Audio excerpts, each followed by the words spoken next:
Hello प्यारे बच्चों, तो थोड़ा सा और धीरे धीरे सुधार होता रहेगा। कल के सेंटर ऑफ मास के लेक्चर में, जो कि 40 मिनट्स की ड्यूरेशन का था, उसमें सेंटर ऑफ मास के जितने भी एवरेज कॉन्सेप्ट्स हैं हम लोगों ने कवर करे। इसी प्रकार आज हम लोग कोलिजन के लेक्चर में इसको 2 पार्ट्स में करते हैं। आपको बेनिफिट मिलेगा, धीमे धीमे सीखने का स्टेप डेवलप करते हैं। जैसे आज के क्वेश्चन छोटी छोटी कॉन्सेप्ट पर बेस्ड, सिंगल लाइनर हैं, केवल मोमेंटम कंजर्वेशन पर बेस्ड है, केवल एक इक्वेशन पर बेस्ड है। और इसका जो सेकंड पार्ट आएगा, मतलब कोलिजन का नेक्स्ट पार्ट आएगा, 2 पार्ट में करने से फायदा कि पहला पार्ट लेवल 1, ताकि आप आराम से चैप्टर से कनेक्ट हो सके। और जब आप कनेक्ट हो पाएंगे, अच्छा सोचना सीख पाएंगे, सिंगल स्टेप सीख पाएंगे, तो फिर आप इसी बात को मल्टीपल स्टेप में भी इक्वली अप्लाई कर सकते हैं, राइट। तो आज के चैप्टर में, आज के डिस्कशन में मैं आपको बता दूं कोलिजन लेवल 1 में हम लोग क्या क्या डिस्कस करेंगे। उन सवालों को जिनमें मोमेंटम का एक्सचेंज हुआ है, 2 बॉडी का टकराई, 2 बॉडी के कोलिजन में मोमेंटम पहली से दूसरी में ट्रांसफर हुआ, दूसरी से पहली में ट्रांसफर हुआ, रुकी वाली चल गई, चली वाली रुक गई, इस प्रकार के सवाल। और मोमेंटम कंजर्वेशन के प्रिंसिपल, मतलब momentum before collision of the system is equal to momentum after collision. एक तो बात ये। नेक्स्ट पॉइंट बच्चों, कुछ क्वेश्चन हम लोग ऐसे भी करेंगे जिसमें इलास्टिसिटी बेस्ड बातें होंगी। जैसे इलास्टिसिटी मतलब 2 प्रकार के कोलिजन आपके जनरली सामने आते हैं। एक परफेक्टली इलास्टिक कोलिजन जिसमें कोफिशिएंट ऑफ रेस्टिट्यूशन 1 लिया जाता है, और एक परफेक्टली इन इलास्टिक कोलिजन जिनमें बॉडी आपस में स्टिक कर जाती हैं, चिपक जाती हैं, जिनका कोफिशिएंट ऑफ रेस्टिट्यूशन 0 लिया जाता है। एक बात और ध्यान रखें, जब भी कभी आवश्यकता पड़ेगी ई के फार्मूले की, तो मोमेंटम कंजर्वेशन तो बहुत आसान है। टक्कर से पहले दोनों का मोमेंटम विद डायरेक्शन और टक्कर के बाद दोनों का momentum with direction. Coefficient of restitution संबंधी बातों को दिमाग में ऐसे रखिएगा कि ई का फार्मूला बनाते वक्त हम लिखते क्या है, velocity of separation after collision with respect to velocity of approach just before collision. मतलब ये थोड़ा सा जब अप्लाई होगा तो फार्मूला आपको प्रॉपर समझ आ जाएगा। आपने क्लास में भी समझा होगा, बाकी मैंने रिवीजन के तौर पर लिख दिया। आते हैं पहले सवाल की तरफ। आसान सवाल से शुरुआत करते हैं। आज के लेक्चर का, कोलिजन के लेक्चर का लेवल 1 का पहला सवाल आपके सामने पेश है। सवाल क्या कहता है, एक बॉडी है जिसका मास m, 5 किलो की बॉडी है, 5 kg का, और ये 10 मीटर पर सेकंड की रफ्तार से आई और किसी रेस्ट कर रही अनदर बॉडी जिसका मास 20 किलो है, उससे टक से टकराई। अच्छा, ज्यों टकराई इन दोनों के बीच कुछ लेन देन हुआ। मैं जहां तक समझता हूं इसके पास मोमेंटम था, इसने अपना मोमेंटम इसको शेयर कर दिया होगा। अच्छा, एज अ रिजल्ट क्या हुआ, एंड कम टू रेस्ट, मतलब 5 किलो की बॉडी जो 10 के रफ्तार से आई थी, वो 20 किलो की रेस्टिंग बॉडी से टकराई और खुद रेस्ट पर आ गई।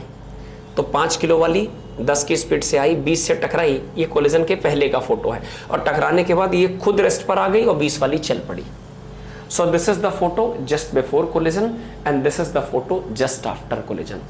किसी भी प्रकार की टक्कर हो, मोमेंटम कंजर्वेशन प्रिंसिपल से इतना तो दावे के साथ बोल ही सकते हैं कि momentum of system just before collision should be equal to momentum of system just after collision. मतलब मैं कह सकता हूं कि 2 लोगों की आपसी टक्कर में, क्योंकि तीसरे किसी एक्सटर्नल व्यक्ति, फोर्स, सोर्स का कोई हाथ नहीं, तो जो लेन देन हुआ है वो इन्हीं दोनों के बीच में है। तो इन दोनों की मोमेंटम प्रॉपर्टी टक्कर के पहले और टक्कर के बाद कंजर्व रहेगी। अच्छा, एज अ डायरेक्ट अप्रोच अगर करना चाहो तो मैं तो यही कहूंगा क्या, कि 50 के मोमेंटम को 5 × 10, मोमेंटम मतलब लीनियर मोमेंटम, मतलब मास और वेलोसिटी का प्रोडक्ट। तो 50 का लीनियर मोमेंटम अगर 20 किलो की टक्कर के बाद 20 किलो को मिल जाए, क्योंकि खुद बॉडी रुक गई है, तो इसका मतलब इसने अपना सारा मोमेंटम इसे ऑफर कर दिया। तो 20 किलो के मास को 50 का मोमेंटम ऑफर करोगे, 20 किलो के मास को P = mv के कॉन्सेप्ट से 20 किलो के मास को अगर 50 का मोमेंटम ऑफर करोगे, तो वेलोसिटी जरा कॉमन सेंस लगाओ, 0 से 0 कटा 5/2, आंसर 2.5 आएगा। ये तो हमने ऐसे प्रेडिक्शन करके बता दिया है ना। अब इसी बात को अगर सिस्टमेटिक तरीके से लगाया जाए तो आप ऐसे भी कह सकते हैं क्या, कि टक्कर के जस्ट पहले सिस्टम का मोमेंटम मतलब 5 × 10 आई कैप इसलिए लगाया ताकि मोमेंटम वेक्टर क्वांटिटी है जिसके कैलकुलेशन में डायरेक्शन का भी रोल है। तो 5 × 10 आई कैप प्लस 20 × 0, चूंकि दूसरी बॉडी रेस्ट कर रही है। ये सिस्टम का टक्कर के पहले टोटल मोमेंटम है। अब टक्कर के जस्ट बाद 5 किलो वाली खुद रेस्ट पर आ गई, कम टू रेस्ट, तो 5 kg वाली बॉडी खुद रेस्ट पर आ गई। उसका m तो है बट v0, और 20 किलो वाली कितनी वेलोसिटी से चलेगी we don't have any idea, तो मैंने इसकी वेलोसिटी को v2 नाम रख दिया। 20 इंटू 0 0, 5 इंटू 0 0। वही बात निकल कर सामने आई कि 5×50 आई कैप का मोमेंटम किस बॉडी को मिल गया, जो 20 मास की है, उसी की वेलोसिटी का पता लगाना है। सो मेरे हिसाब से बच्चों इस एक्सप्रेशन को सॉल्व करोगे तो मेरा मानना यह है 0 से 0 एलिमिनेट कर दिया जाए और 2 को नीचे भेजा जाए, तो V2 बराबर आ जाएगा 5/2 I cap. So hence V2 comes out to be, hence V2 comes out to be 5/2 I cap, it is 2.5 I cap, क्योंकि मामला वेलोसिटी का है तो मीटर पर second. All right, so the correct option is a part. Now अब दिमाग और लगाएं, 5 की बॉडी 10 की रफ्तार से आई, 20 किलो से टकराई, जब ये खुद रेस्ट पर आ जाएगी इसका मतलब अपना सारा मोमेंटम दूसरी बॉडी को ऑफर कर देगी, जिसकी वजह से 20 किलो की बॉडी 2.5 की रफ्तार से आगे बढ़ जाएगी। नेक्स्ट क्वेश्चन की तरफ चलते हैं। ये था मोमेंटम एक्सचेंज एंड कंजर्वेशन का सवाल। एक और बहुत आसान सा सवाल है, आप कोशिश करेंगे, मैंने कहा ना आज सारे लेवल 1 के क्वेश्चन अगर आप ट्राई करेंगे तो आपको ये सब दिख जाएगा कि नहीं हाँ ठीक है, आसान सवालों में भी हमें हाथ पैर मारने चाहिए। क्या कहता है? कहता है एक बॉडी है जिसका मास m है, it collide against a wall. Actually wall के अगेंस्ट कोलिजन में वॉल का तो मूवमेंट होना नहीं है, और अगर हम कोलिजन को परफेक्ट इलास्टिक जैसा माने तो कोई भी बॉडी किसी बहुत हैवी मास से टकराएगी तो अपना मोमेंटम दूसरे को अगर ऑफर करना चाहे तो भी नहीं कर सकती, तो बॉडी अपना मोमेंटम कैरी करके यू टर्न मारकर वापस आ जाएगी। अब दिमाग लगाए, तो m मास की बॉडी अगेंस्ट वॉल कोलाइड करी v वेलोसिटी के साथ and retraces the path with the same speed. तो क्वेश्चन कहता है चेंज इन मोमेंटम बता दीजिए। अब जरा दिमाग लगाएं, मैं तो कहूँगा मास m है, हालांकि इन्होंने कहा भी है कि इनिशियल वेलोसिटी को पॉजिटिव मानो, तो मास m वेलोसिटी v, तो पार्टिकल का टक्कर के पहले जो इनिशियल मोमेंटम होगा उसे मैं कह देता हूँ p initial and it is equal to m v I cap, it is equal to capital M V I cap, right. अच्छा, जब यही मास दीवार से टकराने के बाद आया, टकराया, और ये मास अगर रिट्रेस करे अपने पाथ को, मतलब ये जिस रास्ते आया है उसी रास्ते या उसी डायरेक्शन पर वापस लौट जाए, तो जब ये टकराने के बाद पाथ को रिट्रेस करेगा तो इसका मतलब इसका जो फाइनल मोमेंटम होगा P फाइनल, जिसका फाइनल मोमेंटम होगा उसमें मास भी होगा, वेलोसिटी भी होगी, बट डायरेक्शन पलट जाने की वजह से आया था आई कैप की तरफ और यूटर्न मारकर जाएगा माइनस आई कैप की तरफ, तो mu, और पलट कर चला गया तो माइनस आई कैप। तसल्ली से देख लीजिए इस बात को। तो मास m आया, आई कैप डायरेक्शन पे कोलाइड किया और पाथ रिट्रेस करके अगर यूटर्न मारकर वापस जाएगा तो आते वक्त mu आई कैप या mv आई कैप और जाते वक्त mv minus I cap. So he is asking about the change in momentum. It is actually the change in momentum. तो बच्चों चेंज का मतलब इन दोनों के डिफरेंस से है। So change in momentum it is equal to P final minus P initial. P final ये रहा minus mv I cap minus P initial mv I cap, mv I cap. ध्यान से देखिए बच्चों, तो minus mv I cap minus mv I cap minus 2 mv I cap. This is the change in momentum of a body which collide the wall and retraces its path, right. Option देख लीजिए, D option. भाई minus mv I cap कहने का मतलब जो particle आया वो mv I cap momentum लाया, mv I कैप के साथ लौट गया, और जो चेंज इन मोमेंटम आया वो माइनस 2 mv I कैप का आया। और इस change in momentum of body में जिम्मेदार शख्सियत कौन है? दीवार ने इस बॉडी के मोमेंटम में चेंज करा, इतने का चेंज करा, राइट। नेक्स्ट प्रश्न की तरफ चलते हैं बच्चों, और बहुत अच्छा सवाल, मैंने इसके फोटोज बना दिए ताकि आप थोड़ा सा आराम से सोच पाएं। अच्छा एक बात और, जो सवाल किसी पर्टिकुलर एग्जाम से बिलोंग करता होगा तो उसका कुछ ना कुछ हिंट लिखा होगा। जैसे अगला सवाल क्या कहता है? कहता है a particle of mass m moving with velocity v collide with a stationary particle of mass 2m, किसी 2m वाले रुके रेस्ट वाले पार्टिकल से टकराई, और टकराने के बाद it is a kind of perfect in elastic collision. क्यों? क्योंकि after collision they stick together, collision के बाद ये दोनों चिपक गए, स्टिक टुगेदर हो गए, कोएफिशिएंट ऑफ सब्स्टिट्यूशन जरूर 0 होगा, type of collision perfect inelastic होगा, सब पहचान है, and continue to move together. और इसके बाद दोनों स्टिक होकर के एक साथ चलने लगे। तो this is the photo just before collision and this is the photo just after collision. निकालने का बहुत आसान तरीका, मैं कहूंगा ना, मोमेंटम एक्सचेंज की अप्रोच से भी निकाल सकते हो। कैसे कि mv का मोमेंटम आया था, इसके पास तो कुछ नहीं था ना, और वही mv का मोमेंटम जब 3mv फाइनल में कन्वर्ट होगा। भाई momentum means information of mass and velocity combined. तो mv का मोमेंटम तो सिस्टम में आया था, वो टक्कर के बाद 3mv फाइनल में कन्वर्ट हो गया। ऑलराइट, अब जरा काटा पीटी करोगे तो मुझे लगता है शायद मास से एलिमिनेट हो जाएगा, 3 नीचे आएगा, so v final is equal to v/3। कर पाएंगे?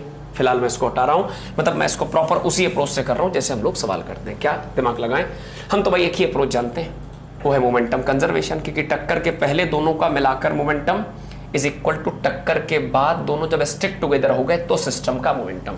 तो टक्कर के पहले मोमेंटम mv, आप चाहें तो डायरेक्शन लगा सकते हैं i कैप, प्लस दूसरी वाली बॉडी के पास मास तो है, अफसोस वेलोसिटी 0 है, इज इक्वल टू टक्कर के बाद दोनों 2 मिलकर 1 हो गए, सो इट इज 3m मास, और फाइनल वेलोसिटी को मैंने v फाइनल नाम दे दिया। क्यों?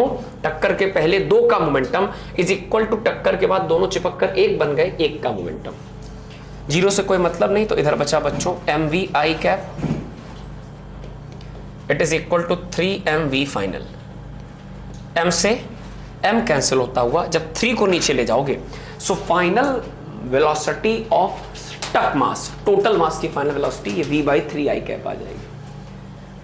सी option is the correct option. ये अप्रैल 2023 में पूछा गया था जेईई मेंस का सवाल, राइट। तो जैसे कल एक कमेंट बॉक्स में एक बच्चे ने पता नहीं क्या लिखा था कि जेईई के सवाल कर रहे हैं किसी मतलब के नहीं, इस टाइप से। तो बच्चों इन सब गधों से दूर रहिएगा, जितना हो सके आप अपने मेंटर पर ट्रस्ट रखिए, और आप चाहेंगे तो देखेंगे मैं कोई भी ऐसा बेहुदा सवाल नहीं कराऊंगा जो नीट के सिलेबस से रिलेट ना करे, है ना। नेक्स्ट पॉइंट की तरफ चलते हैं। क्या मुझे इसको आगे बढ़ा देना चाहिए? राइट, नेक्स्ट पॉइंट देखिए बहुत ध्यान से। 6वां नंबर सवाल, 6वां नंबर सवाल कहता है कि अच्छा ये सवाल है, अच्छा इसको सबसे लास्ट पे होल्ड करते हैं। एक सवाल इससे पहले और प्यारा है, 2018 में पूछा गया था। क्या कहता है सुनिएगा, कहता है एक प्रोटॉन है जिसका मास m है, ये इलास्टिकली कोलाइड करता है किसी पार्टिकल से जिसका मास अननोन है, पता ही नहीं, लेकिन रेस्ट पर है। तो मैं मान लेता हूं कि एक मास ऑफ प्रोटॉन, ये प्रोटॉन है, proton, this is the proton like सब एटॉमिक पार्टिकल। ये आया और किसी अननोन मास के पार्टिकल से जो कि रेस्ट कर रहा था टकराया, है ना। तो प्रोटॉन लाइक मास m आया इलास्टिकली किसी अननोन मास के पार्टिकल से जो रेस्ट कर रहा था टकराया। After collision the proton and unknown particle are seen to be moving at an angle of 90 degree with respect to each other. टक्कर के पहले की फोटो में ये हुआ, और टक्कर के बाद इंसिडेंट डायरेक्शन, जिस दिशा में टारगेट करके ये आया था उस डायरेक्शन से देखा गया कि ये पार्टिकल बोले तो प्रोटॉन और ये अननोन मास वाला पार्टिकल, क्वेश्चन मार्क वाला पार्टिकल, ये दोनों एक दूसरे से 90 डिग्री पर सेपरेट होते पाए गए, अलग होते पाए गए 90 डिग्री पर। अच्छा बच्चों, ये सारी बातें नोट से बिलोंग करती हैं। कौन सा नोट? हम लोगों ने इस चीज को पढ़ा था कि हेड ऑन कोलिजन में अगर मास इक्वल है और परफेक्ट इलास्टिक कोलिजन है, आमने सामने की टक्कर में इक्वल मास परफेक्ट इलास्टिक कोलिजन करें तो वो अपनी वेलोसिटी मोमेंटम को एक्सचेंज कर लेते हैं। याद आया? इसी प्रकार अगर इक्वल मास के पार्टिकल परफेक्टली इलास्टिक या इलास्टिकली एक दूसरे से टकराकर ऑब्लिक डिस्ट्रीब्यूशन में चले जाएं, फैल जाएं, तो 90 डिग्री एंगल बन सकता है, एंड 90 डिग्री एंगल बनता है इनफैक्ट। मतलब equal mass head on collision, perfect elastic head on collision, velocity exchange. Equal mass oblique collision, oblique collision का मतलब जिसमें टक्कर के बाद चीजें एक लाइन पे न रहकर फैल जाएं और 90 डिग्री पर डेविएशन होगा, राइट। तो कंफर्म है कि 90 डिग्री पर डेविएट करने वाले पार्टिकल, मतलब मैं सेंटेंस को अरेंज करूं तो हेड ऑन कोलिजन इक्वल मास होता, परफेक्ट इलास्टिक कोलिजन होता तो वेलोसिटी अदला बदली हो जाती। और अगर यही टक्कर इक्वल मासेस में ऑब्लिक होती है तो मासेस 90 पर जाते हैं। उल्टा सोचो, अगर मासेस 90 पर गए हैं इलास्टिक कोलिजन में ऑब्लिक तरीके से, तो इसका मतलब दोनों मास बराबर हैं। तो जो मास प्रोटॉन पार्टिकल का है वही अननोन पार्टिकल का है। This must be having the same mass as that of proton. Option संख्या ए इज करेक्ट। आसान है, सब लेवल 1 के सवाल। अब आते हैं नेक्स्ट, है ना। तो बच्चों बस फिलहाल अभी के लिए इन्हीं छोटे छोटे सवालों को कल 2-3 अच्छे सवाल हम लोग और करेंगे। वो रिलेट कहाँ से होंगे बता देता हूँ। एक स्प्रिंग मास कोलिजन वाला सवाल और एक अच्छा ऑब्लिक कोलिजन का सवाल। तो 2 क्वेश्चन मैं प्रॉमिस कर रहा हूँ हम लोग कल भी सीखेंगे, केवल 2 क्वेश्चन। जितना टाइम आज के छोटे छोटे 4-5 क्वेश्चंस में लगा उतना ही टाइम कल हम लोग देंगे और 2 छोटे छोटे, एक स्प्रिंग मास कोलिजन सीखेंगे और एक सीखेंगे बच्चों ऑब्लिक कोलिजन का सवाल जो एनर्जी बेस पर होगा, राइट। तो कल के लिए तैयार रहिएगा। कल कोलिजन का लेवल 2 सेशन करते हैं, बट उम्मीद है आप पहले सेंटर ऑफ मास और कोलिजन का लेवल 1 अच्छे से कंप्लीट कर लीजिएगा। इस मिशन में आपके सिलेक्शन में आपका उतना ही योगदान चाहिए जितना मेरा है, इनफैक्ट आपका ज़्यादा योगदान। Thank you, see you tomorrow.